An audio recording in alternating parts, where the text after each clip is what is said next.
दोस्तों नमस्ते। कल आंसर की आई है अधीनस्थ सेवा चयन बोर्ड द्वारा। और उसमें कुछ प्रश्नों के आपको लगा होगा कि सर ये विवादित है, इसका आंसर ये मान रहा है, हम ये मान रहे थे।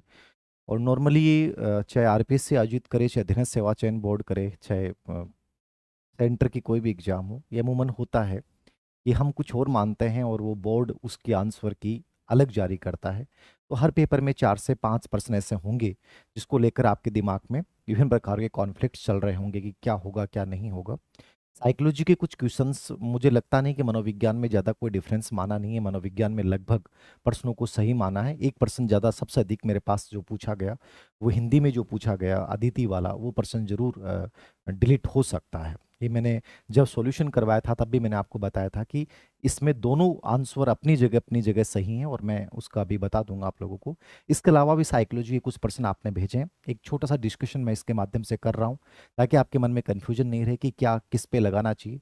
यदि आपको अपने लेवल पे कोई भी प्रूफ मिलता है, क्योंकि अलग अलग ग्रुप्स बने हुए वहाँ भी आपके पास आ जाते हैं, तो लगाना चाहिए। मेरे अकॉर्डिंग एक दबाव बनता है, बट रियल में जरूरी नहीं है कि अपन आपत्ति लगा दें और पर्सन हट जाएगा, डिलीट हो जाएगा, ऐसी कोई अनिवार्यता नहीं होती। फिर भी ऑथेंटिक कोई सोर्स मिलता है तो हमें उस पर्सन के ऊपर जरूर लगानी चाहिए। कहीं ना कहीं उस पर्सन को उसके बाद बोनस या एक प्रकार से डिलीट कर दिया जाता है। तो डिलीट करने से उस बच्चे को फायदा हो जाता है, जिस बच्चे का मान लीजिए वो आंसर गलत हो रहा है, और डिलीट होने के बाद उसको फायदा हो जाता है। आंसर के आने के बाद संभवतः है जो रुझान मेरे सामने आए, बच्चों के नंबर अपेक्षाकृत कुछ विषयों में कम हुए हैं। कुछ में कोई फर्क नहीं पड़ा है, बट कुछ में कम हुए हैं। मतलब मेरिट में अपन जो अनुमान लगा रहे थे, अब अलग अलग चीजें हैं। बहुत सारे बच्चे होते हैं सोशल मीडिया पे होते ही नहीं है, ठीक है ना। उनको पता ही नहीं होता है कि रियल में से political science school extra result आया तो पता नहीं था कि कहाँ से बच्चे इतने नंबर वाले निकल के आ गए। किसी को अनुमान नहीं था कि इतना असिस्टेंट प्रोफेसर में इतनी मेरिट जा सकती है क्या। तो ऐसे बच्चे यदि छुपे हुए हैं तो उनका कोई अनुमान नहीं है। मेरिट और कट ऑफ जो होता है वो एक गेम होता है, उसमें एक अनुमान लगाया जाता है आपके जो विभिन्न प्रकार के नंबर हैं। इसके ऊपर मैं अपने जो टेलीग्राम चैनल है उसके ऊपर एक बार दोबारा हम सर्वे करवा लेंगे, और आज शाम को या कल मैं एक बार एक छोटा सा आंकड़ा और दे दूंगा। लेकिन निश्चित रूप से ये तय है कि जो मेरिट है उसमें 2 से 4 अंकों की गिरावट इस आंसर की के अकॉर्डिंग है। अब इस आंसर की के बाद फाइनल आंसर की आएगी, तो वहां आपको देखने को मिलेगा जो भी विवादित प्रश्न है वो हट जाएंगे, डिलीट हो जाएंगे। तो जो बच्चे बहुत आपने को एडवांस मान रहे थे या उनका वो सही हो रहा था, तो कुछ उतार चढ़ाव आपको देखने को मिलेंगे। तो आप पहले से कोई तनाव लेने से कोई फायदा नहीं है कि ये हो जाएगा वो हो जाएगा, ये कट ऑफ रह सकती है वो रह सकती है। सीधा सा मतलब ये होता है कि इस कट ऑफ के गेम से बाहर निकलकर, बताने को मैं भी बता दूंगा, उस समय भी मैंने जारी की थी, आप में से कई ने कहा कि सर बहुत ज़्यादा बता दी। दो चीज़ें होती हैं इसमें।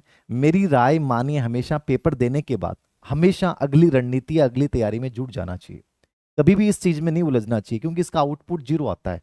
आप कितना ही कट ऑफ का गेम खेल लें, कितना ही कुछ कर लें, आपको लगता है कि इन प्रश्नों में मुझे लगाना है, लगाने के बाद मुझे तुरंत जो है वो दूसरी चीजों में जुट जाना चाहिए। मेरी व्यक्तिगत आप लोगों को राय है, अनावश्यक रूप से सोशल मीडिया पे समय बिताने से सिर्फ और सिर्फ नुकसान आपको होना है। तो व्यर्थ की चर्चाओं से बच के और अपने आने वाले करियर में 2023 में जो वैकेंसी आपके सामने आने वाली हैं उसके ऊपर ध्यान दीजिए। और ये जो जिले बने हैं इनसे कहीं भी भ्रमित होने की आवश्यकता नहीं है। जो आप पढ़ रहे हैं बहुत बेस्ट पढ़ रहे हैं। जब आएगी जो चीज़ें चेंज होंगी, राजस्थान बोर्ड की किताबें चेंज होंगी, तब देखा जाएगा। अभी जो कोई चेंज नहीं हो रहा ना, तो इन फालतू चीजों में तनाव नहीं लें। बाकी संडे को अपन आज शाम को एक डिस्कशन ओपन सेशन रखेंगे इसको लेकर। तो मैं इसको थोड़ा सा क्लियर कर दूं। एक पर्सन मेरे पास बच्चे ने भेजा है, स्पेयरमैन की अवधारणा के अनुसार जी इंगित करता है। ये मैंने पहले भी बताया है, आप लोग कंफ्यूज बहुत जल्दी होते हैं कि सर ये आनुवांशिक क्यों नहीं हो सकता है। ठीक है, ये आनुवांशिक क्यों नहीं हो सकता। देखिए, स्पेयरमैन की अवधारणा के अनुसार जी पूछ रहा है, तो जी पूछ रहा है इसका मतलब क्या है। जी का मतलब क्या है, जी सामान्य बुद्धि है। तो सामान्य बुद्धि किसको इंगित करता है, तो सामान्य बुद्धि को ही करेगा। आनुवांशिक क्यों करेगा, सामान्य बुद्धि आनुवांशिकता आधारित होती है।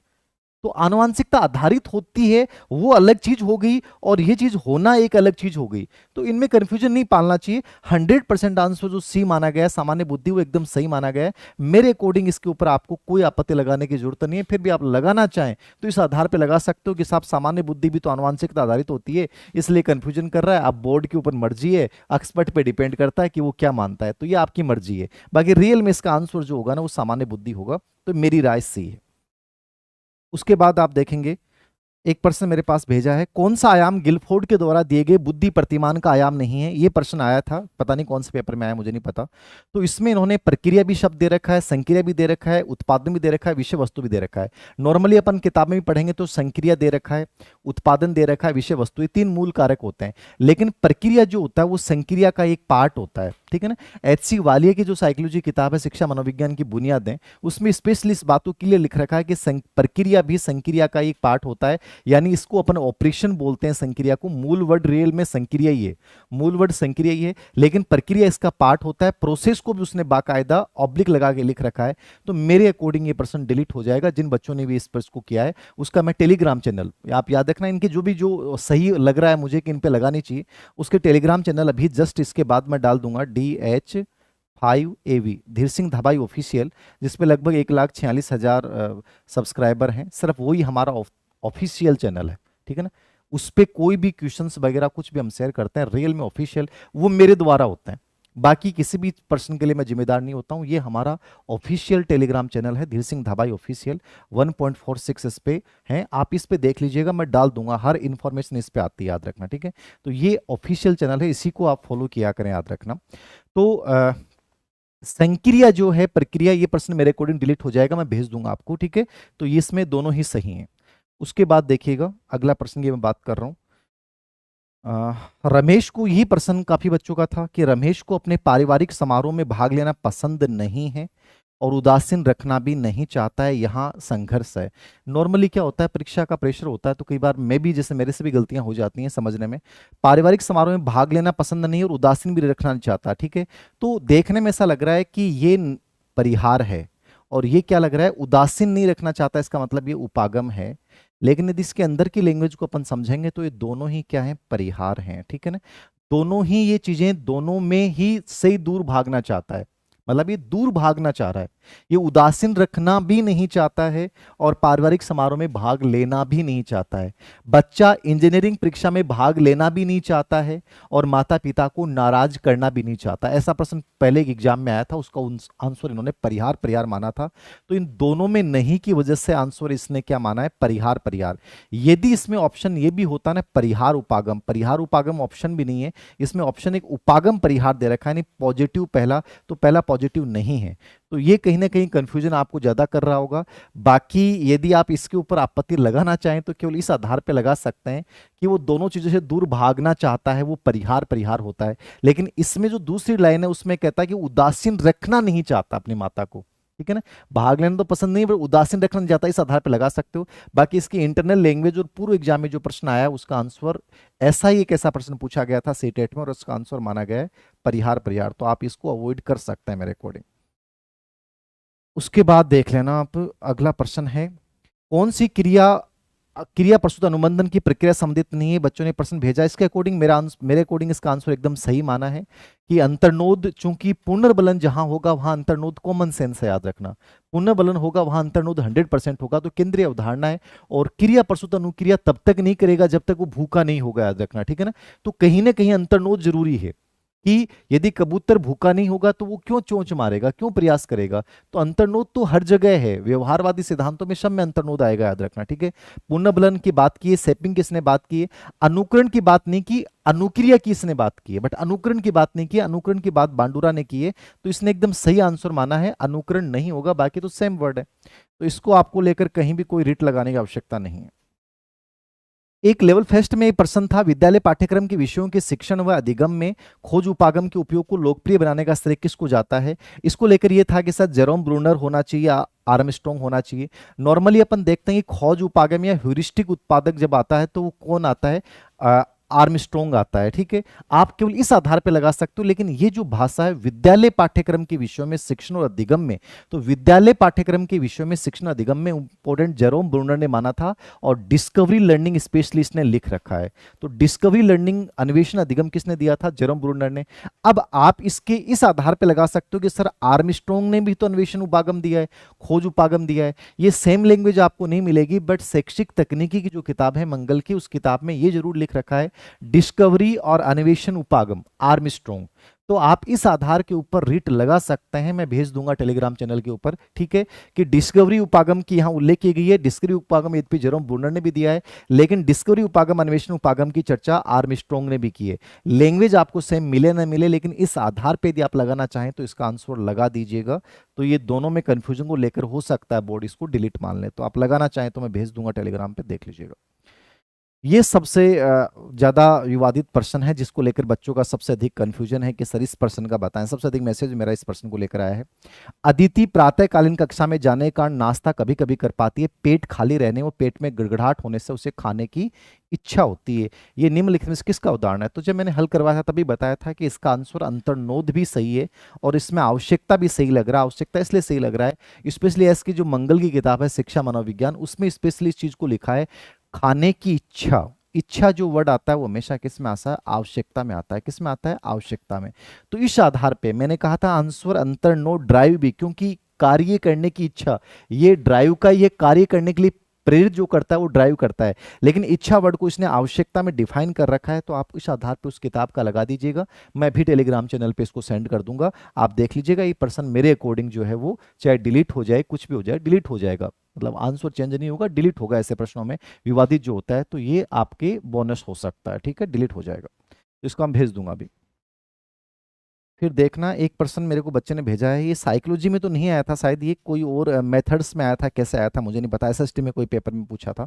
दैनिक जीवन में अलग अलग व्यक्ति एक ही घटना को देखते हैं, लेकिन इसकी रिपोर्ट विश्व दृष्टि में भिन्नता होने के कारण अलग अलग तरीके से तैयार करते हैं, ये किस प्रकार का रचनावाद है? ठीक है, तो विश्व दृष्टि की वजह से व्यक्ति अपने अनुभव के आधार पर ज्ञान की रचना करता है, व्यक्तिगत रूप से करता है, वो तो होता है मौलिक रचनावाद।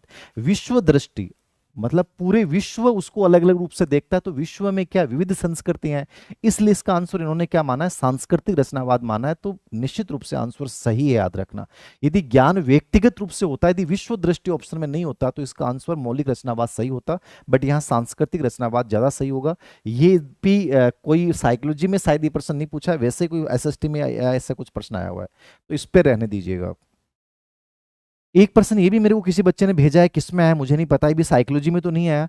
कौन सी सामाजिक परिस्थिति मानव जीवन को प्रभावित करती है? शासन व्यवस्था, कृषि, वनस्पति, धार्मिक स्थान। शायद इसका आंसर अधीनस्थ सेवा चयन बोर्ड ने ए माना है, बट आप इस पर्सन के ऊपर ऑब्जेक्शन जो है वो इस आधार पे लगा सकते हो, ब्रॉन फेन बेनर के सिद्धांत पे। साइकोलॉजी में जो ब्रॉन फेन बेनर ने इकोलॉजिकल मॉडल दिया है, उस इकोलॉजिकल मॉडल पूरा सामाजिक परिवेश के संदर्भ में बालक के सामाजिक विकास की व्याख्या करता है, और उसमें उन्होंने धार्मिक संस्थान को माना है। ठीक है, शासन व्यवस्था कहीं उन्होंने जिक्र नहीं किया, तो आप ब्रॉन फेन बेनर का वो प्रूफ जो है मैं भेज दूंगा, आप इस आधार पर धार्मिक स्थान या धार्मिक स्थान को मान सकते हैं कि धार्मिक स्थान सामाजिक कारक में आता है जो बच्चे के सामाजिक विकास को प्रभावित करता है। तो ये शायद प्रश्न थे मेरे पास जो अभी विवादित जो प्रश्न आए हैं। एक प्रश्न बच्चे ने भेजा था कि सर अधिगम की प्रक्रिया सक्रिय निष्क्रिय दोनों नहीं हो सकती क्या? नहीं हो सकती, अधिगम कभी भी निष्क्रिय हो ही नहीं सकता। तो उस बच्चे ने कहा सर पॉजिटिव नेगेटिव तो आपने किताब में लिख रखा है। अरे मैंने किताब में ये भी लिख रखा है कि अधिगम एक एक्टिव प्रोसेस है, निष्क्रिय कहीं नहीं लिख रखा। अधिगम निष्क्रिय कभी नहीं हो सकता, आप निष्क्रिय रहोगे तो लर्निंग कभी हो ही नहीं सकता। तो अधिगम सक्रिय होता है, आप कहीं भी ऑब्जेक्शन नहीं लगा सकते इस प्रश्न के खिलाफ। एक आरटी का प्रश्न बच्चों ने कहा कि सर जो शिक्षक की संख्या वाला, तो ऑलरेडी वो सही है, चार एकदम सही माना है, मैंने पहले भी बताया था आपको, चार ही होगा, याद रखना। हेडमास्टर, क्योंकि उसमें शिक्षक पूछ रहा है, हेडमास्टर नहीं पूछ रहा है। और एक प्रश्न बच्चों का था कि सर आरटी में कोई समुचित सरकार ऐसा कुछ ऑप्शन में है, तो उसमें सिर्फ सरकार माना है ऐसा, तो उसको लेकर आप गजट नोटिफिकेशन का जो है वो लगा सकते हैं। बाकी लगभग जो आपको लगता है कि सर विवाद है और उसका कोई ऑप्शन मतलब मेरे को मिल नहीं रहा है, तो कोशिश करें कि आपस में एक दूसरे के पास मिल जाएगा। और मेरे पास भी कोई ऐसा आता है तो मैं टेलीग्राम चैनल धीर सिंह धाबाई ऑफिशियल, ठीक है ना, DH5AV के ऊपर इसको मैं डाल दूंगा, याद रखना। तो जो भी मुझे मिलेगा, आपके पास 2 दिन का टाइम है, जो मुझे मिलेगा, मेरे से जितनी हेल्प होगी मैं उतनी कर दूंगा। बाकी अपने लेवल पे भी आप देखते रहें, याद रखना। टीचिंग मेथड के लेकर प्रश्नों को लेकर जिनके मन में है कि सर टीचिंग मेथड के प्रश्नों में इनमें कन्फ्यूजन है, हिंदी ग्रंथ अकादमी किताबें आप देख लीजिए, और आपको वहाँ नहीं मिलता है मैं भी देख दूंगा, मेरे पास कोई किताबें होंगी। बाकी कोई 1-2 प्रश्न ऐसे हो सकते हैं जिनमें आपको लगता है कि ये राय हो सकती है, यदि कहीं भी एक लाइन भी मिलती है तो लगा देना चाहिए। परिणाम जो भी आए 100 रुपये लग गए, कोई बात नहीं है, ठीक है। और बाकी ऐसा नहीं होता है कि सर वो लगाएगा तो मैं लगाऊं कि नहीं लगाऊं, दोनों दृष्टिकोण होते हैं। वैसे तो ज़्यादा लगाए जाते हैं तो उससे चांसेस बढ़ जाते हैं कि वो पर्सन जो है वो डिलीट हो जाए, ज़्यादा आपत्ति आ जाती है तो बोर्ड सोचता है छोड़ो ना इस पर्सन को, कल कल को कोर्ट में जाता फिरेगा तो उस पर्सन को हटा दिया जाता है, ये इसका फायदा होता है। तो आप अपने अकॉर्डिंग, अपने विवेक के अकॉर्डिंग इन चीज़ों को लगा सकते हैं।